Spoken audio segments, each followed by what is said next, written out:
Hello guys, welcome back to my channel. నేనైతే ఇప్పుడు ఒక ప్లేస్కి వెళ్ళబోతున్నాను. చిన్న షాపింగ్ అయితే వచ్చేసా. ఇక్కడైతే ఒక చిన్న తిరునాళ్ళ జరుగుతుంది, అందుకే ఇక్కడికి వచ్చేసాను. నేను మా అమ్మ కలిసి తిరునాళ్ళ మొత్తం హంగామా చేసాం. నేను మా బుడ్డోడు కలిసి అక్కడున్న బొమ్మలన్నీ కొనేసాం. అక్కడున్నవన్నీ చూస్తుంటే నాకైతే అన్నీ కొనాలి అని అనిపించేసింది. మా బుడ్డోడైతే అక్కడ చూసినవన్నీ కొనిపిమని ఏడుస్తున్నాడు. మా అమ్మ అయితే ఎట్లయితే అట్లయింది మొత్తం కొనేసేయాలంటుంది. మా బుడ్డోడైతే అక్కడ ఉన్న బొమ్మలతో పాటు అక్కడ ఉన్న స్పెట్స్ అన్ని ఇప్పించేయమని గోల్ చేస్తున్నాడు. తిరునాళ్ళలో మీరు కూడా నాలానే అలర్ట్ చేస్తారా? కామెంట్ చేయండి.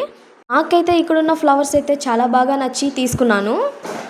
అలానే ఫ్లవర్ బుక్కేస్ కాడికి అయితే వెళ్ళిపోయా. ఫ్లవర్ బుక్కేస్ అయితే చూడటానికి చాలా ముద్దుగా ఉన్నాయి, నాలానే. ఆ బుక్కేస్ అన్నీ నాలాగా క్యూట్గా ఉన్నాయని చెప్పేసి కొన్ని తీసేసుకున్నా. ఇప్పుడు నేను చూపించే ఈ గేమ్స్ చూడండి, ఇవన్నీ చిన్నప్పుడు ఆడుంటారు కదా. చాలా రోజుల తర్వాత చూశాను నేనైతే వీటన్నిటిని. ఈ మధ్య అయితే నేను ఎక్కువ బయటకు వెళ్ళలేదు. ఆ బావ అయితే అక్కడ ఉన్న వాళ్ళతో ముచ్చట్లు పెట్టేశాడు. ఇంటికి వెళ్తుంటే బండి పైన అలా వర్షం పడుతుంది. నచ్చితే లైక్ చేసి సబ్స్క్రైబ్ చేయండి.